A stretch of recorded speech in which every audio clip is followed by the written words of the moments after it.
There we go. All right, let's get to it. So, to start off, I gave a quick intro about how amazing you are to Jasmine real quick, but would you like to talk a little bit about you, about your current blogs, and then how you first got into blogging, which resonates with that following your passion? Yeah. Oh my goodness. Thank you so much for saying good things.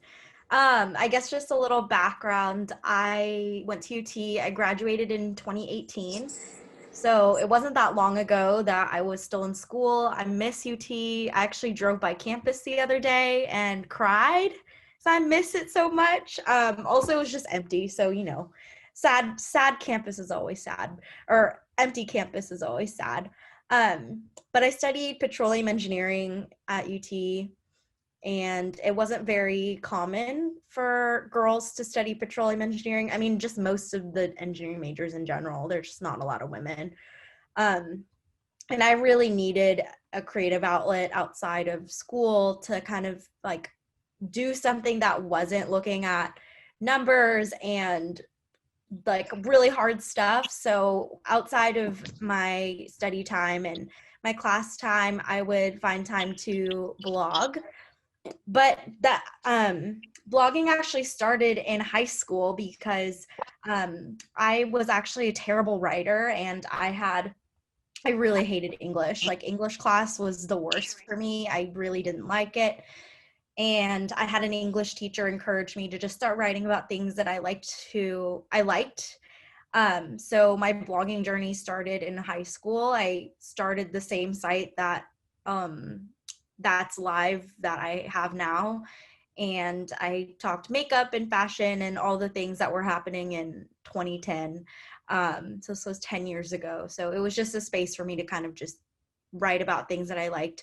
A lot of those posts are still live. So if you go back, they're probably like very cringy. Like, I wouldn't want to look back on them, but I think it was a really great space for me to start developing those skills, and also have a space in college where I could just kind of escape school and do something else that I was really passionate about. And it led to some really great opportunities. Actually, in my time at UT, I never picked up an engineering internship. I always did something in the content and marketing space because it was just something that I loved so much, and I didn't want to box myself into opportunities that I felt like I had to do because that's what my major was. So by creating my own experiences and my own internships outside of classes, it really helped me get to where I am today with my career. Yeah, thank you so much. I was super inspired listening to how you got into blogging and how you built up such an amazing place and space on the internet. I've been creeping around there, as you know, and I just find such good inspiration from it. But yeah, I want to know a little bit more because we talked about this the other day, but how you brainstorm ideas for your topics and how you find inspiration. I know you had interviewed Samantha and I just found your process really, really unique, and I really enjoyed watching it happen. Thank you. I think inspiration strikes when I start writing. The like Okay, so I guess kind of at the beginning phases, I would start just kind of free brainstorming, or like giving myself just space to like not judge myself with things that I was interested in writing about. That's kind of where the beginnings of blogging start from, at least with a personal blog. It's very different for like a business blog or a blog that's being run by someone else. But I think for myself, it starts with giving myself space to just free brainstorm anything that I want to write about.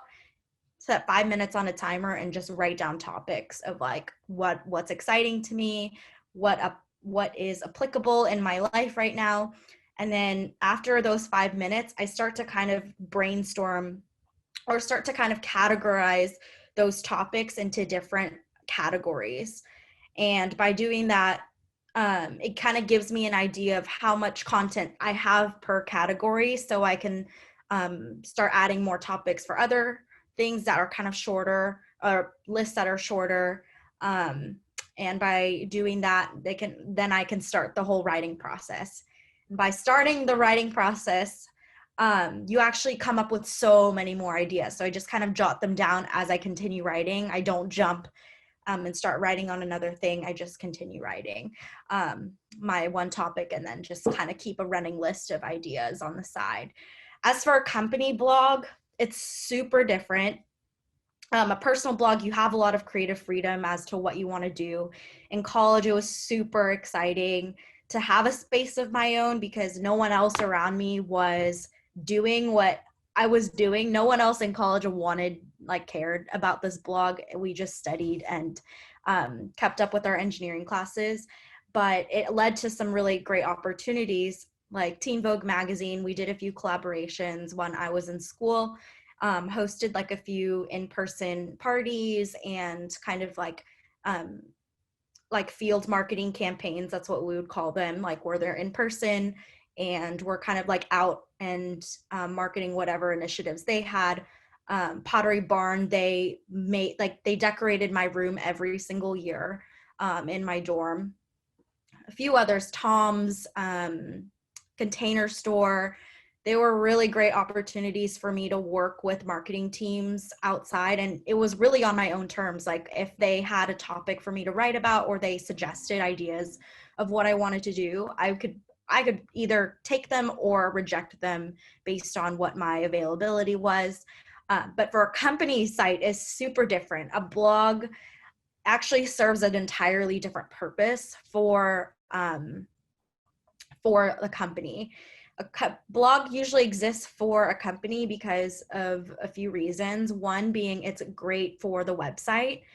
Whenever you're thinking about digital marketing, you want to be able to you want visitors of the website to be able to click around and look at as many things as possible to keep the bounce rate low. And by keeping the bounce rate low, that site is able to show up at the top of Google whenever you're searching. Things like this. Another reason is just to create community and messaging around whatever products you're selling, and just like have a more engaging conversation around what you're offering, whether it's a digital service or in-person service, product, whatever it is you're selling. It just gets kind of their consumers and their clients more excited. So those are really like two big reasons. There are so many other reasons why a blog might be important for an initiative or a website or a company. For a company, it's completely different as far as the brainstorming process goes. It's very seasonal. That's kind of where we start off with. A lot of holidays exist just for marketing purposes. Like, do we celebrate National Puppy Day? Like, do we take work off of that? No, but it's a great opportunity for companies or businesses and brands to use that holiday, whether it's like a small holiday like that or like Christmas, to push whatever service or product that they want to sell. So again, it's very seasonal. There are holidays like New Year's, Christmas, Halloween, back to school. They kind of lay out the calendar at the beginning of like editorial season or content planning season.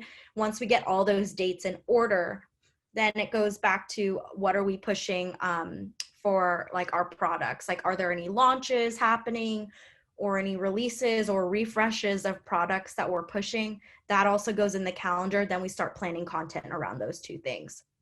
So I guess I could give an example. Let me share my screen. Do you think you could make me a host? Yes, definitely. Okay, great. I had it on mute. I'm like talking to myself. Great. There we go. Okay.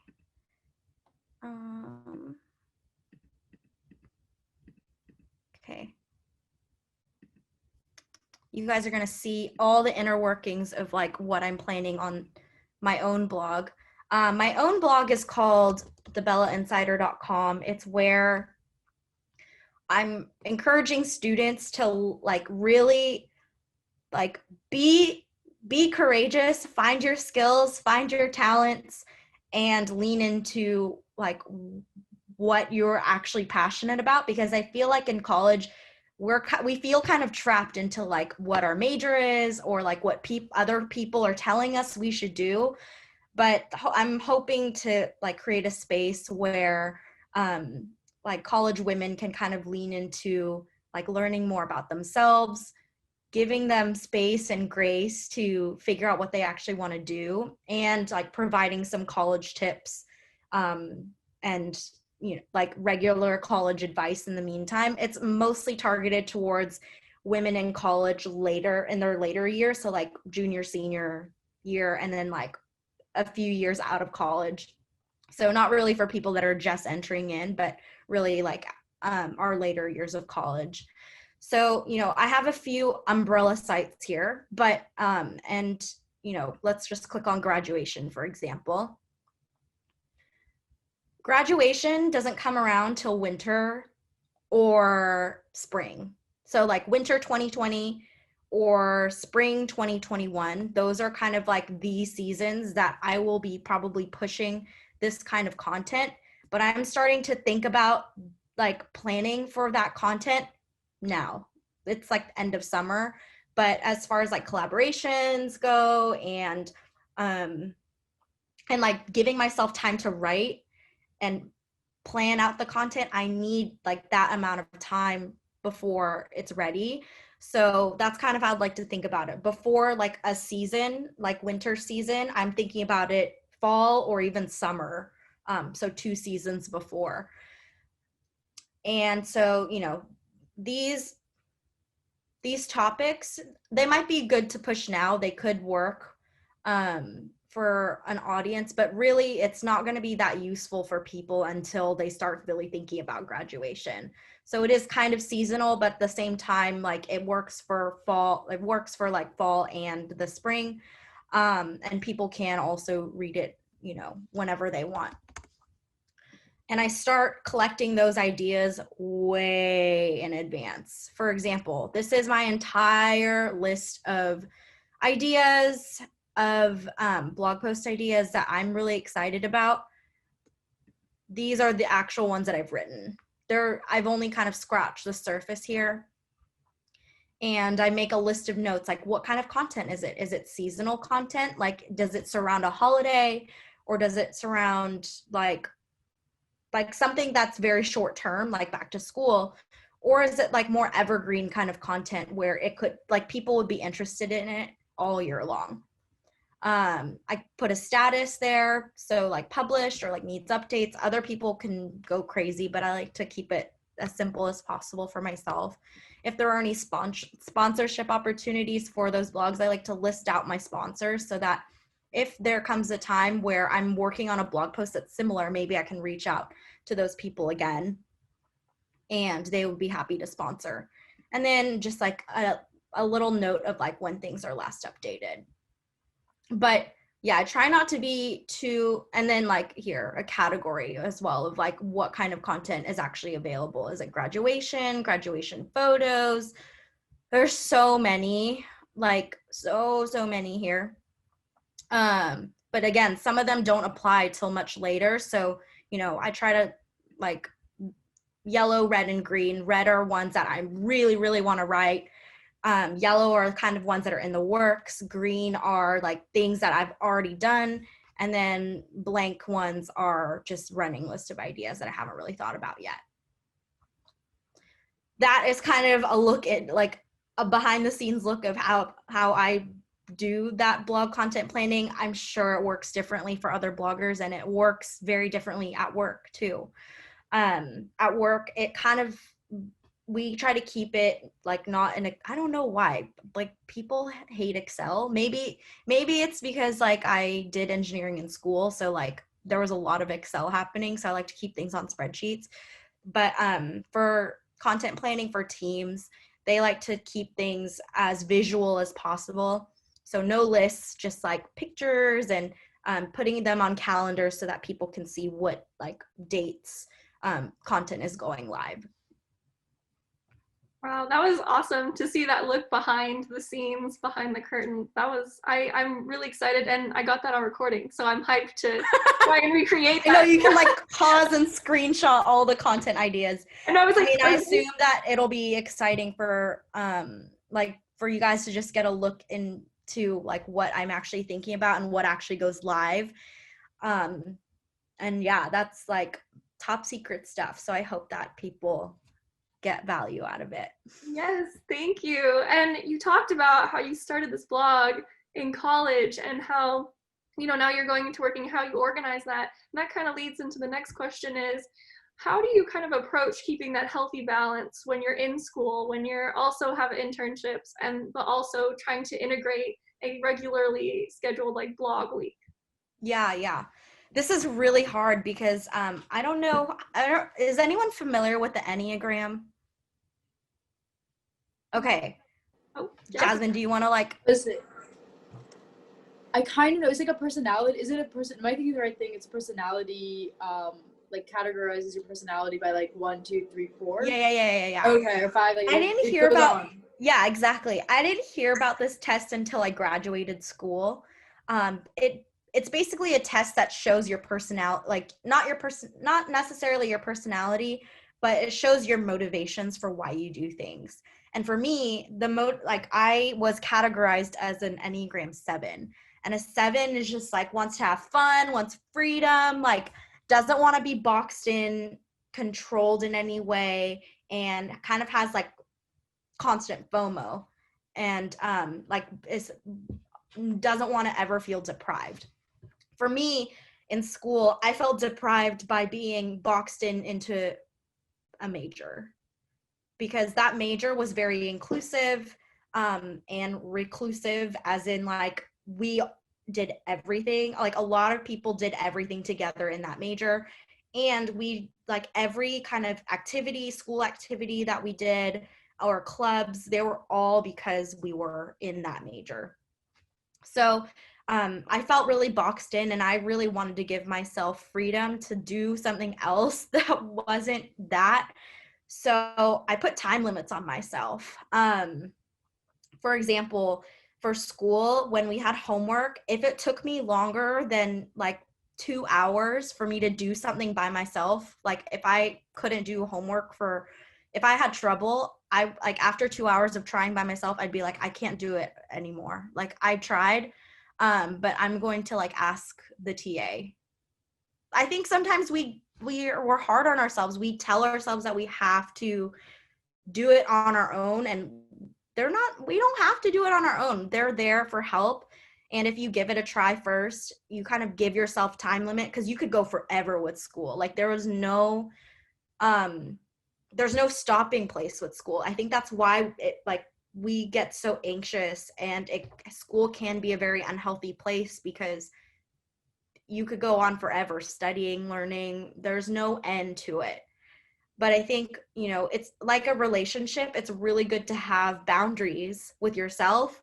Like I like to think of school as a relationship. If you are constantly studying and learning, I mean, that is the job and like the hope of, why you're getting the degree. But also, you also have a life outside of school, and you are more than just a student.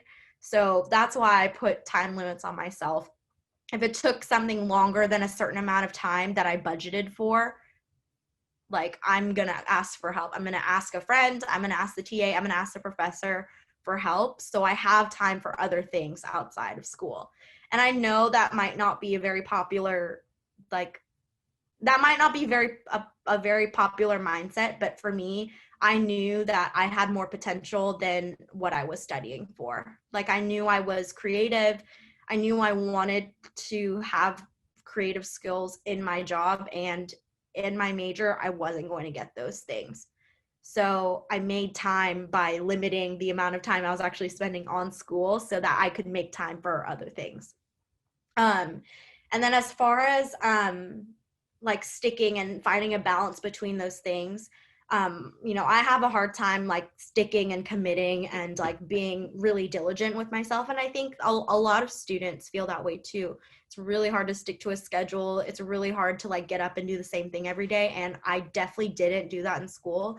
I feel like I've learned over the years that when you make a plan, you write it down, and like you really want to accomplish something, you'll find the time, and like you'll find a reason and a way to get it done. So for me, for blog and school, I really wanted to get like as many posts as I could up a week, but I also had to be really cognizant of how much time I actually had, both for blogging and for school and other kinds of activities that I wanted to do. I was in a long-term, like long distance relationship as well, so I spent a lot of time on the phone, and a lot of time traveling back and forth. So like there was not a lot of time I had to make sure I was budgeting time for things. So at the beginning of a month or even a few weeks, I would list every single thing that I actually wanted to do for my side project for that blog, get it down on paper, and then budget time for how much time I would need for those things, and then how much time I would need for school or would have for school, and then other things as well. But yeah, I would say budget time, like try to give yourself some guidelines as to like how much time you want to spend on things. And I think you'll find that you are more productive when you're given a time limit. For example, like when you work at a coffee shop, I think a lot of people find themselves productive at a coffee shop. I don't know what it is.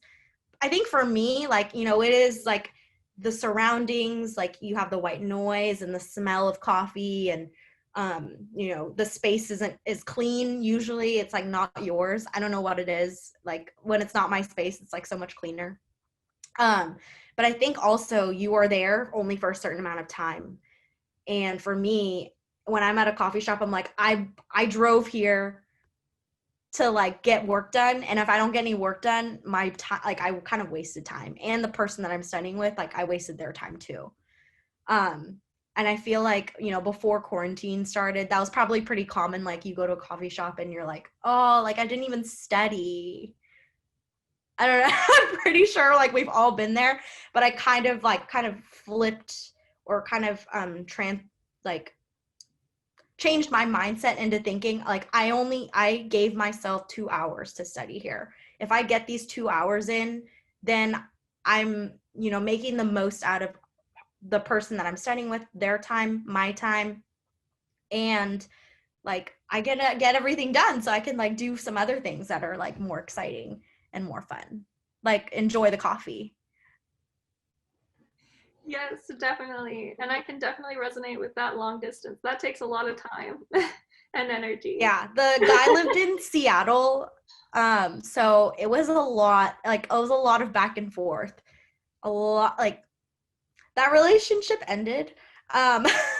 So it's okay. I love Seattle as a city, but it was like, yeah, the flights back and forth were something else.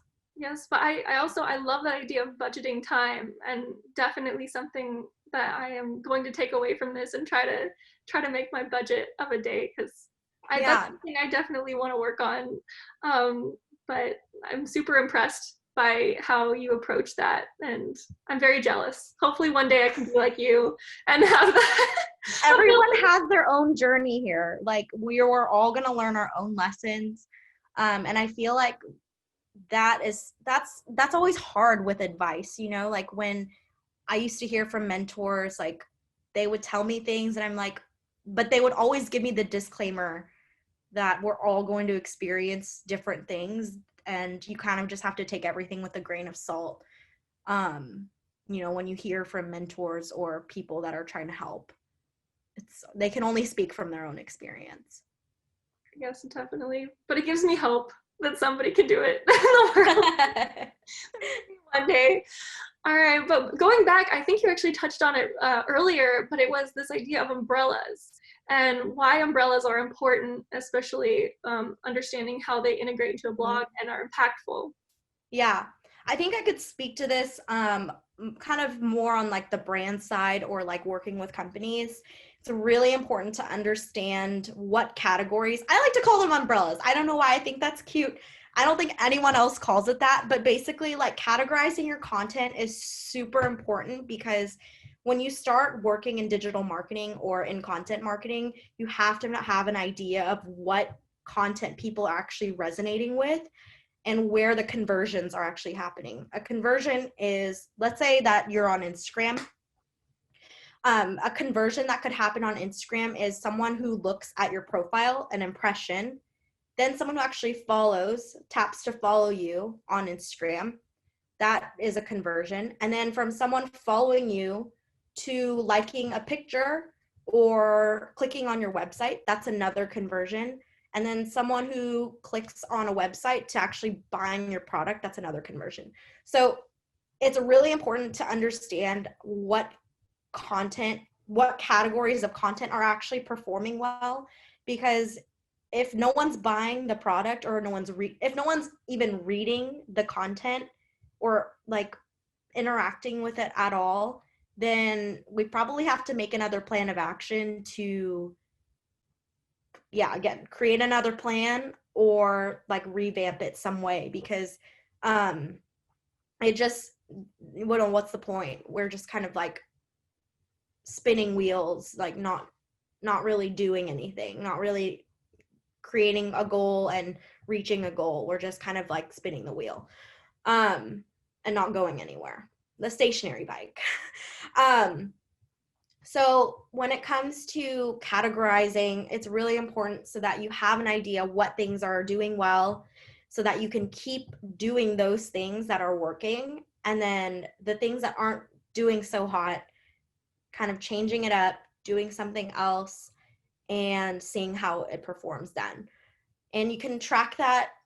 There are lots of ways that you can track that performance. It's really common to use like a tool like Google Analytics to look at what, page views, time on page, where people are clicking around, and what products or services people are buying, so that you can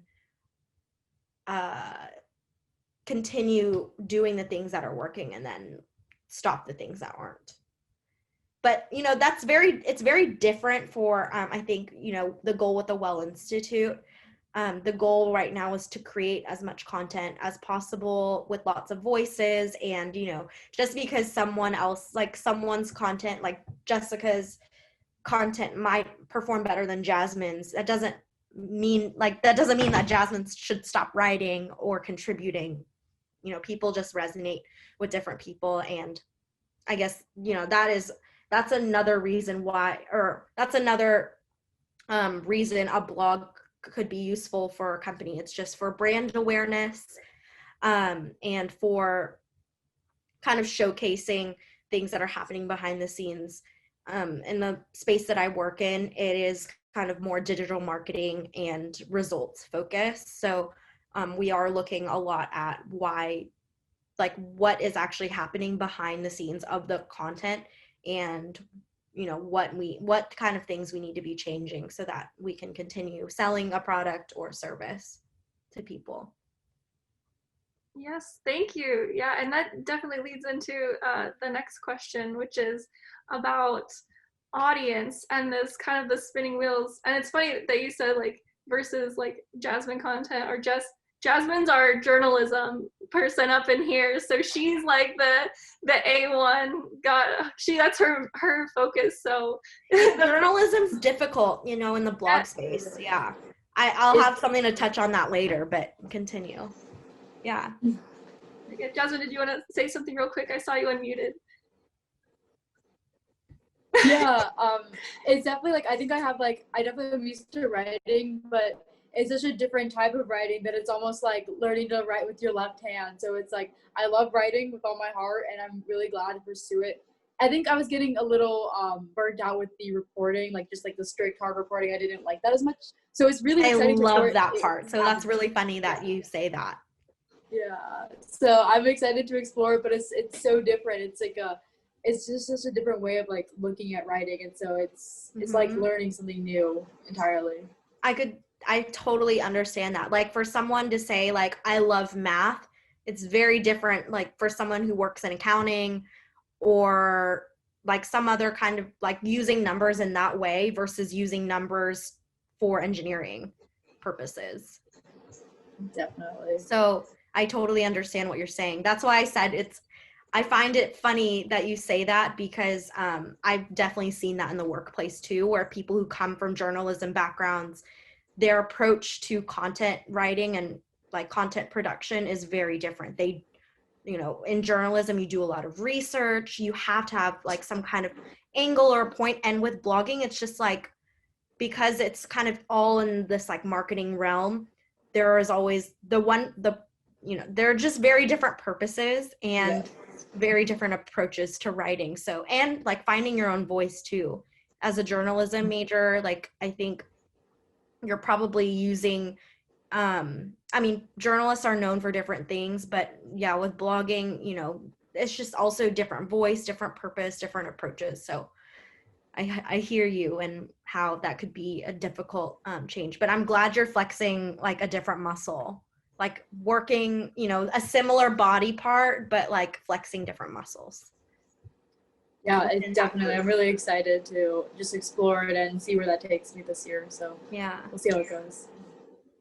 Yeah, and I've been having so much fun because I'm still having my, like, I don't know if it's sea legs or baby legs, but I'm reading all of their content, and it's like inspiring me and helping me learn new tips, and reading your content as well is helping me kind of learn how to be a good blogger and writer. It's been really fun. But back to the one thing was, you were talking about we don't want to be on a bike where we're just kind of like spiraling, and I think what goes with that, which you had spoken about earlier, was audience and knowing your audience and how to really interpret that in your writing and keep them in mind. Yeah, it's a really hard, you know. I think this kind of goes with anyone who works in, I feel like anyone can like this applies to anyone there, but especially for anyone that has an audience, like there is a kind of a balance you have to strike with what you're passionate about writing about, or what you want to write about, versus what the audience wants to hear.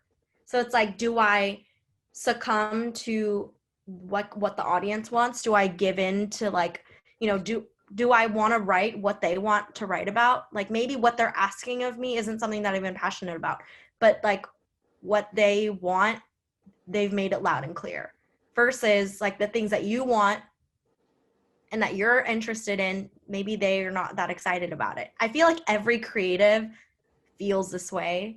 Every creative like has, every creative has probably gone through this process. There's a book that I highly recommend from Elizabeth Gilbert called Creative Magic. I think it's called Creative Magic. Basically, she talks about what it means to be a creative in the workplace, or like as a job or as a living. There's a balance between what, like listening to your audience and what is going to perform well versus what you want to create. For example, another example is John Mayer. Like I think a lot of us are familiar with his music. There's music that he loves to write that like that he's really passionate about and that he loves, but the audience like loves a completely different style of music from him, where he has to hit really high notes and there's like a lot of changing in like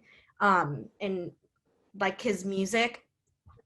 But yeah, like the slower, like kind of like he seems like he's a little spaced out, like he likes that kind of music. Or this is like something I heard from an interview, but a lot of creatives go through this process. And I think my best advice is to make sure that you're listening to what people want, but also give yourself space and give yourself some space to do what you also want to. Once your creativity becomes your job, people have opinions about it, they can comment on it, they have a lot to say about it. So it's really important to always have a thing on the side, outside of what you're doing, to have no boundaries on. So for me, for example, like I write and produce content. That's a very general term. Producing content like is a very general term. I write, I do photography, I bullet journal, all of these things people have opinions about, and I get paid for them. So, and for me to get paid for them and continue getting paid, I have to do a job that delivers on certain terms. So people are always gonna have something to say. So for me, it's really important to have another creative thing on the side where no one has a say into what that is. And for me, that's cooking. So you know how people are like, oh, I love to meal prep and like yeah, that keeps me healthy, and I have to plan at the beginning of the week. I can't do that. Like, I can't have boundaries anymore on that thing that I love to do. And I don't showcase any of my cooking to anyone because that is so near and dear to me. It's so personal to me, and it's really the only space where I can have no bounds, have no opinions on that thing, or no one else can have opinions on that thing besides me. So I think, whenever you are creating for anything, really um, give yourself lots of opportunities to be creative in some way, because I think that can be really draining for designers, journalists, artists of any kind to use their art in the workplace or to monetize off of their art, because it gets draining afterwards. So always, give yourself some space to try something new, and have a place where you can continue your creativity without having people's opinions about it. Wow, yeah, that really resonated with me, because a lot of design is really putting your work out there, and I've never actually thought to think about having something that's creative and personal, that's just For you, yeah. and that really, I feel like, would enrich your life in how you perceive art in general. So that's, Yeah. I mean, I've worked with a lot of designers, a lot of graphic designers, product designers, and I've seen them kind of in their unhealthiest and health. Like, I've seen kind of both ends of the spectrum. And for unhealthy designers, I've seen them just kind of lose their own voice, lose their own like visual eye and what looks good to them for their own personal branding and like their own projects that they love to do. For example, I work really closely with a designer that I love so much and I really admire and respect. But when it comes to her own personal project, she's like, I don't even know what looks good to me anymore, like for myself, because she uses so much of her skills and her talents at work that, and she doesn't give herself space to kind of be creative outside because she's so drained creatively at work that yeah, she's like kind of lost her voice. On the flip side, I've seen creators who this is another thing. I've seen creators who are really good about setting boundaries of like what they'll deliver at work, because you could spend forever on it. Like, a lot of creatives are perfectionists, right? Like, you could keep going and going and going, and what looks good to you, what you feel like doesn't look good, for someone who doesn't have a creative eye, they're like, oh no, that's great. So giving yourself a timeline too of like, okay, like if I need to make a graphic, like how long is that usually going to take me? I'm going to give myself 30 minutes or whatever the amount of time is. I'm going to give myself 30 minutes to try and make something great. And even if I don't like it right now, see what happens when you submit it. And like, so you can have time to yourself to have your own creative voice outside of work, that, yeah. And with the designers that I'm talking about that have kind of found their own voice there, they know like that maybe the work doesn't feel perfect to them, but they know it'll get the job done. And they know that they'll, at the end of the day, they're still going to get paid. They're still going to be admired and adored at the job.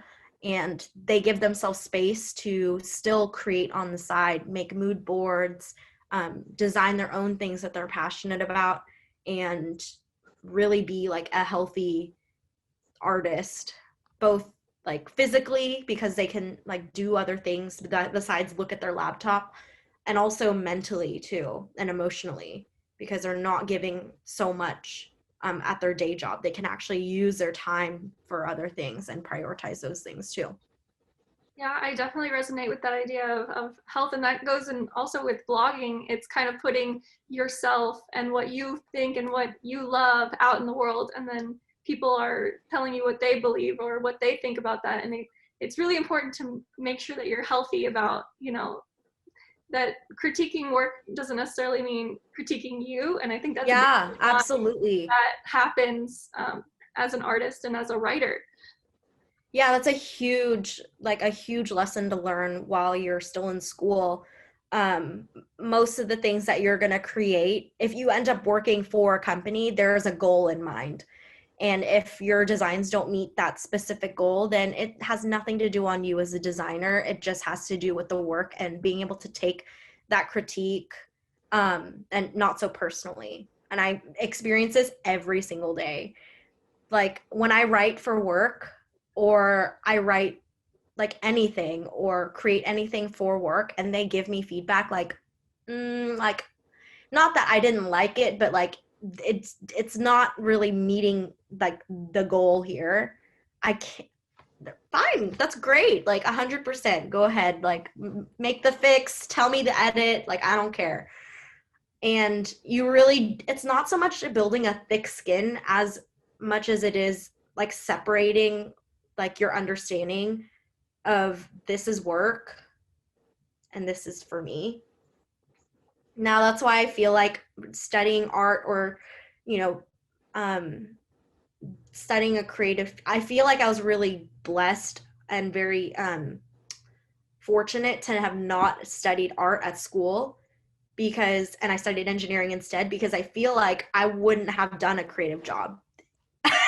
Because, and like in school, if you don't have, I feel like professors could go either way, because when you're creating at school, maybe they're not critiquing in the best way. They're not critiquing towards a goal. They're just critiquing for themselves and giving you their personal opinion, which I'm sure can be valuable. But when you start working, completely different thing. And so I could see how that could ruin it for a creative in school.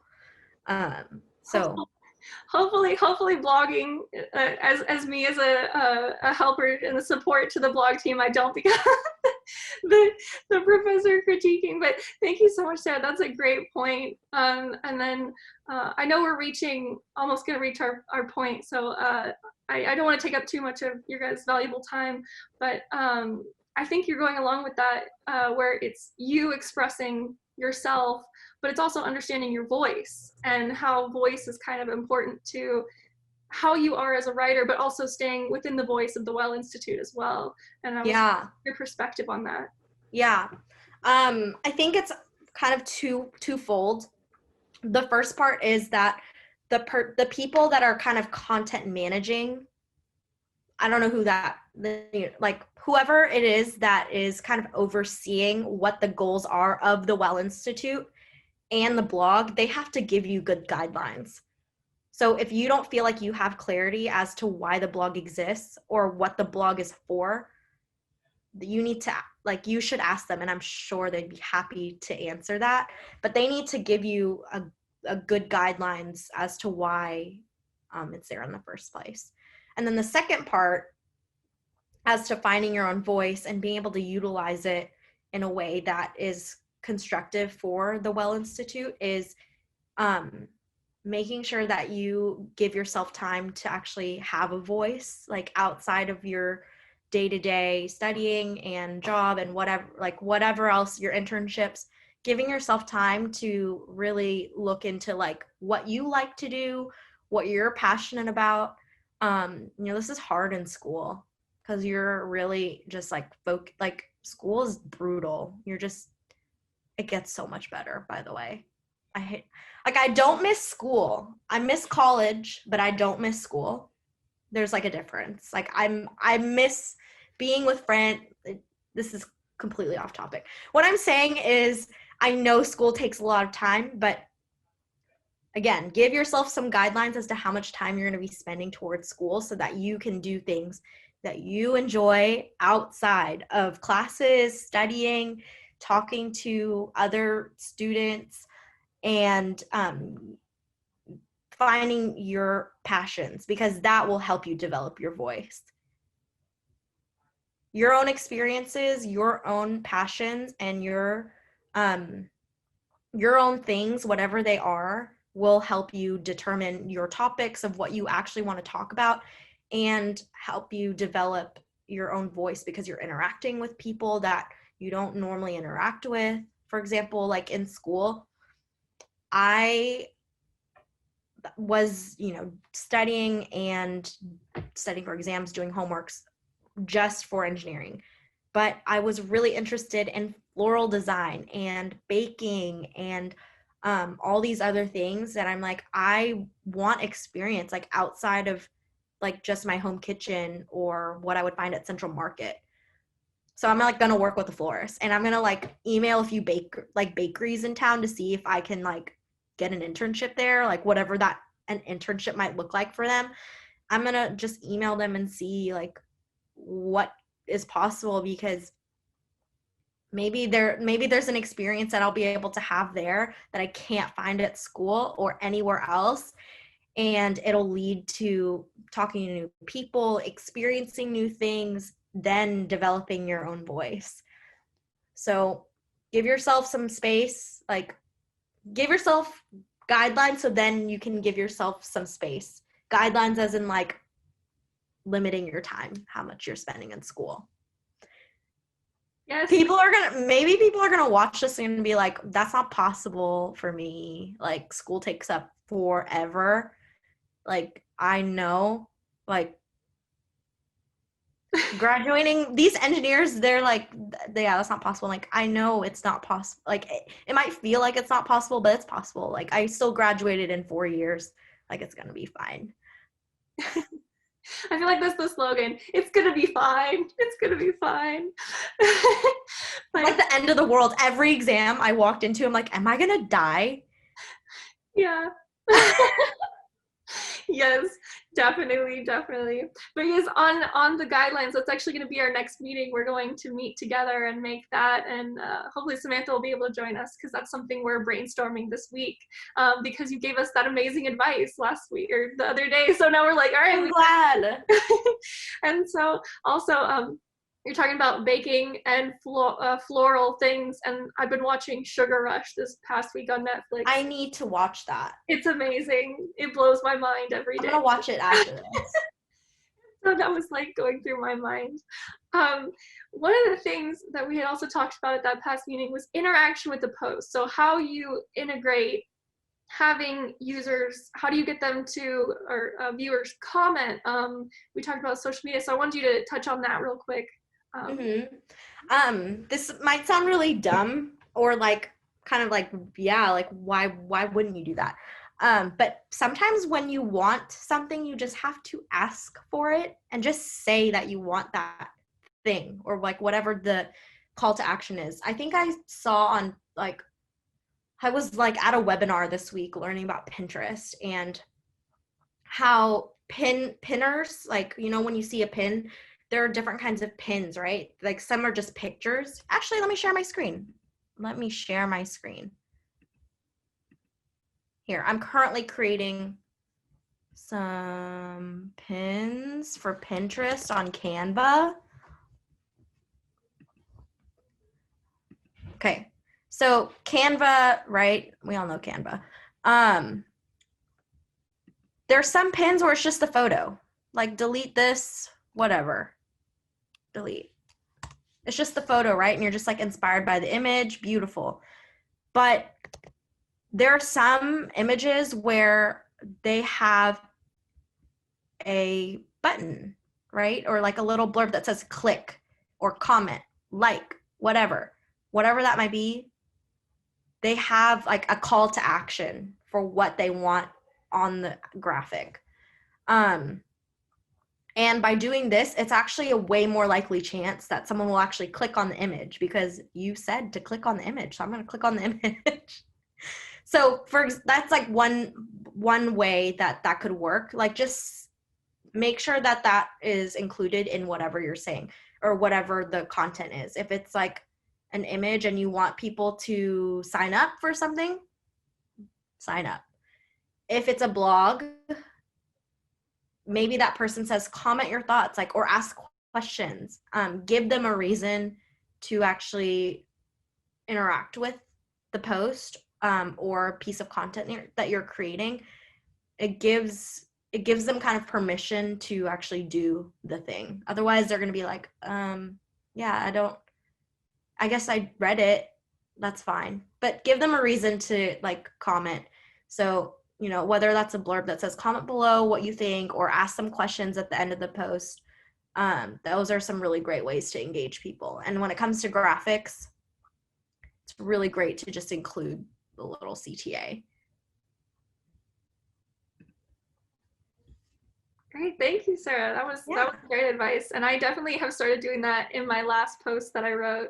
I was like, comment down below what your Zoom background is. Yeah, it might sound stupid, but it makes sense. And sometimes no one answers. Like, yeah. like I push my personal blog. I push those posts on Facebook, and it's really only my mom that answers me. No, but that's my mom's the only person that reads my Facebook posts for my blog page. It's really sad. But it's okay. Like, you know, if you just ask the question and sometimes you don't get responses back, that's okay. No, mom support is the best. My mom downloaded Instagram just so she could start liking the posts. That's so sweet. Like, hey, mom. Moms are awesome. Yeah. I'm actually at home now. I'm usually in Austin because I live and work there, but this was this is my family home, and I'm in my childhood bedroom, and it's very strange. Oh, that's gotta be interesting too, because you're like, you know, especially when you grow up and you go back and like, yeah. It's different. I remember going back in college and being like, Mom, like, I'm so happy I'm home. Like, your food's the best. And then now, you know, when you start working, you're like, I kind of like my space. Yeah, I haven't gotten there yet, although we moved, so my childhood bedroom is now someone else's bedroom. But wow. Yeah, but I remember going back that first time, and I was like, wow, this feels so different. Like, I've lived here for my entire life, and then you go to college, come back. It's such a weird feeling. Yeah, I hear you. Even though it was for just that one like 3-month period, but you know, it still felt weird. But going into, I guess, because we kind of covered blog strategy, but we kind of want to go into like writer's block, or how you approach whenever you kind of burn out. Like, what is the dangers of those two things where you have to get over those stuff sometimes comes up while you're writing? Yeah. So you know yourself best. I think everyone has varying levels of productivity at different times. I know for myself, I write best in the morning when my brain is fresh and I feel like my creativity is the highest. So I like to get all my writing done in the morning and knock it out, whether that be for myself personally or for like company writing. And that could be like for you, like, when is the best time to study? It could be in the morning, could be at night, but you have to do things where you feel like you're going to be the most productive for that time. So there's a book called When by Daniel H. Pink. You can find it on my blog. I think there's like a list somewhere of books that I recommend reading. There's a book called When by Daniel H. Pink, and it helps you understand when people should do things and like get their work done. So I love that book. For a lot of creatives, they like to stay up at night and do their creative work at night. So that might be when the best time is to do that thing. But specifically for writer's block, when you're like, I don't know what to write, or like, I have no idea, sometimes it's good to step away. It might not, like, that might seem counterproductive to step away from something for a little bit. But that really helps me when I can't figure out what to write anymore. when like if it's not morning and I have to write something in the afternoon, like I'm stuck, like I don't know what to do. I just step away and do other things so that maybe in your sleep you'll come up with something. That's happened to me a lot. In your sleep, you're get enough sleep, take a walk, do something else that's not staring at the screen and writing, so you can kind of overcome. And it might take a little while, which is why I always recommend people to start sooner than later, because you never know how long it might take you. I think someone came in the door. But yeah, I always recommend starting like as soon as possible, so that if you do hit writer's block for some reason, you can have time to step away and then come back. And this is why I feel like time tracking is also really important. Because if you've already sat at your desk for like an hour and you're like, I don't know what to write anymore, like you already gave yourself an hour to step away, come back, like when you feel like you have a refreshed brain and you have the creativity to write again, because it happens all the time. But start early, step away, take breaks. It happens, so. Thanks, Sarah. I guess we hit our limit, but the last question is, what are some final tips that you have found helpful while blogging, or some insights that you want to leave us with? Yeah, I think for me, it would be a lot of people say to stay true to your own voice. And I would say the same thing, but I think specifically for school, it's really important for you to remember that you are a student, like you are a full-time student, but you need to live life outside of school so that you can, again, develop your own voice, experience new things, discover what you actually like and don't like, and just do things that you're excited about. Like Jessica, I'm sure you have other passions besides designing. And Jasmine, I'm sure you have other passions besides journalism and writing. Like maybe that is all you're passionate about. I don't know. But I assume that it's not.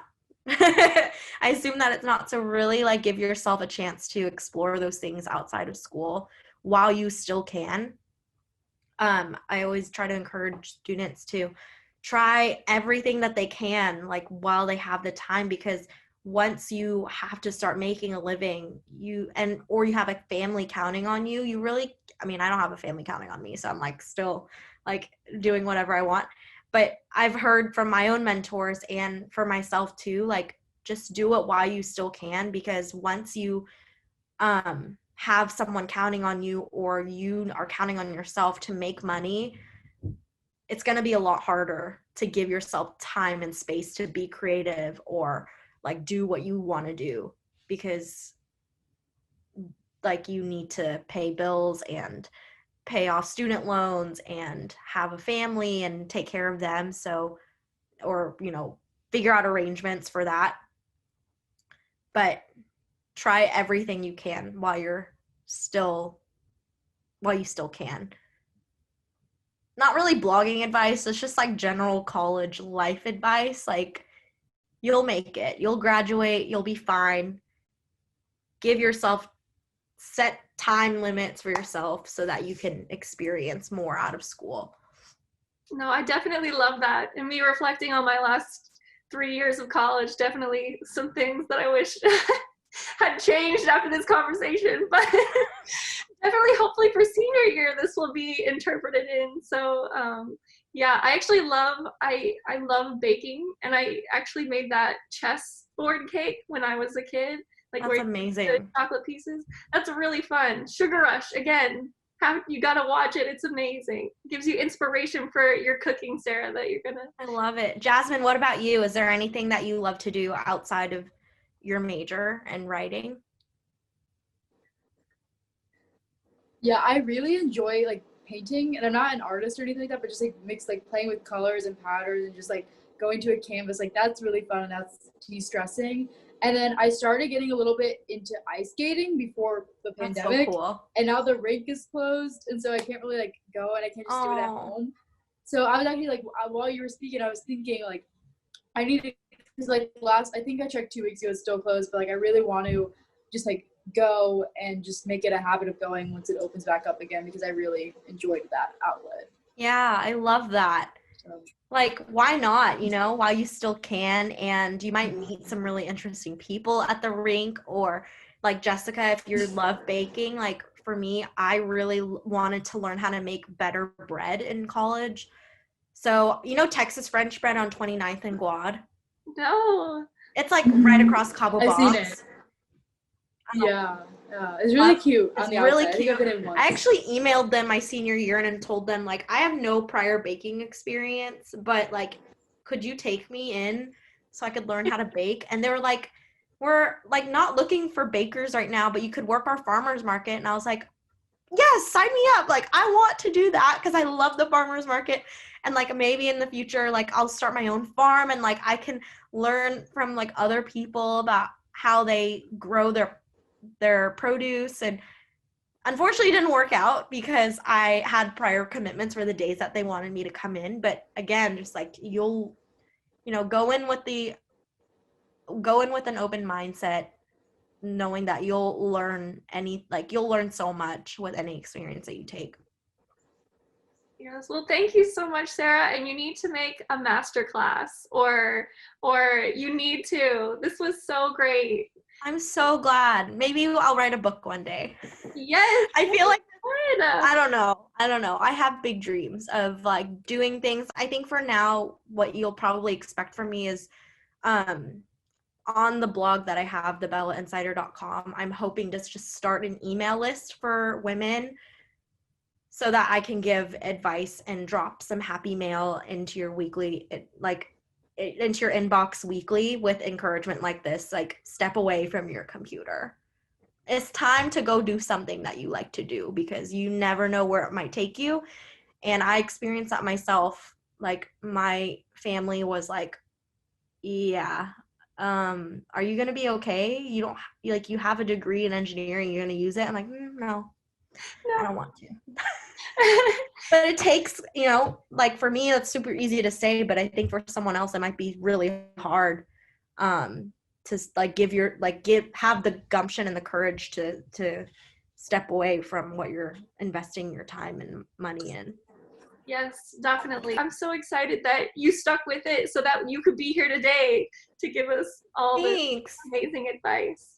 But thank you. I love mentoring students, and I love students. I love it all. I will happily give my time because I know how hard school is, and I know how much anxiety school can bring. So just reach out anytime. I'm on Instagram, LinkedIn, like anything. I'm online, so you can find me and let me know if you have any questions. Yes, thank you so much. And by the way, your LinkedIn is Thank you so much. I'll probably listen to the recording too to see if there's anything that I can learn for myself. Yes, again. And definitely. I will send you the recording. And we may also, since some of us couldn't attend and we kind of ran out of time for questions, is it all right if we send you a list of questions if anything comes up? I mean, obviously we'll keep in contact throughout, but just from 100%. video.